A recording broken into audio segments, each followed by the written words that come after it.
فرمایا جس میں 4 علامتیں پائی جائیں وہ منافق ہے۔ نمبر 1، بات کرے گا تو جھوٹ بولے گا۔ کیا کرے گا؟ یعنی بندہ کو بد پرہیزی کرتا ہے تو پھر بخار آ جاتا ہے، تو یہ سمجھو یہ بھی بد پرہیزی ہے۔ یہ بد پرہیزی کرو گے تو نفاق کی بیماری لگے گی۔ بات کرے گا تو جھوٹ بولے گا۔ جس زبان سے جھوٹ بول رہا ہے اس زبان سے درود پڑھنے کو جی چاہے گا؟ اس زبان سے قرآن پڑھنے کو جی چاہے گا؟ تو نفاق کی بیماری تو ہم خود لگا رہے ہیں۔ حدیث مبارکہ کا مفہوم ہے جو بندہ فجر کی نماز نہیں پڑھتا، سورج نکلنے تک سویا رہتا ہے تو شیطان اس کے کان میں پیشاب کر دیتا ہے۔ آپ کہیں گے ہاں جی ہم تو اٹھتے ہیں تو کوئی پیشاب نظر تو نہیں آتا۔ پیشاب کرنے کا یہ مطلب نہیں ہے کہ پانی والا پیشاب وہ کرتا ہے، نہیں، وہ پیشاب جب کرتا ہے تو اس قرآن سے قرآن سننے کو جی نہیں چاہے گا، اس قرآن سے سچ سننے کو جی نہیں چاہے گا، اس کان سے پھر گانے باجے سننے کو جی چاہے گا، غیبتیں چغلیاں سننے کو جی چاہے گا، گالی گلوچ سننے کو جی چاہے گا۔ یہ ہے اس کا پیشاب کرنا۔ تو 4 علامتیں کون کون سی ہیں؟ نمبر 1، بات کرے گا تو جھوٹ بولے گا۔ نمبر 2، امانت میں خیانت کرے گا۔ نمبر 3، وعدہ خلافی کرے گا۔ نمبر 4، بات بات پر گالی گلوچ پر اتر آئے گا۔ اب میں بالکل مختصر سی باتیں کروں گا۔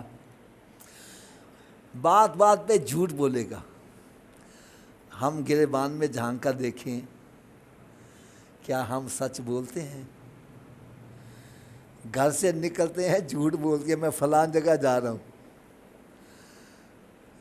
پھر گھر والوں سے جھوٹ، دوستوں سے جھوٹ، جہاں کام کر رہے ہیں وہاں جھوٹ، کاروبار کر رہے ہیں وہاں جھوٹ۔ میں کہتا ہوں یار سچ بولو، کہتا ہے سچ بولیں گے تو بھوکے ہی مریں گے۔ یہ ہمارا حال بن چکا ہوا ہے۔ اللہ میرے آقا صلی اللہ علیہ وسلم نے ارشاد فرمایا کہ مومن سے چوری کا عمل سرزد ہو سکتا ہے، بدکاری کا عمل سرزد ہو سکتا ہے، لیکن مومن اور جھوٹا ہو یہ نہیں ہو سکے۔ یاد رکھو نبی پاک صلی اللہ علیہ وسلم نے اپنی نبوت کے لیے معجزہ نہیں دکھایا بلکہ اپنا کردار پیش کیا ہے۔ فرمایا میں نے 40 سال تمہارے اندر گزارے، تم نے مجھے کیسا پایا؟ سارے کہتے ہیں جی ہم نے آپ کو صادق اور امین پایا ہے۔ کیا پایا ہے؟ نبی پاک صلی اللہ علیہ وسلم کا سب سے پہلا تعارف ہی صادق اور امین ہے۔ اور آج ہم کیا کر رہے ہیں؟ آپ کتنے بڑے صادق ہیں۔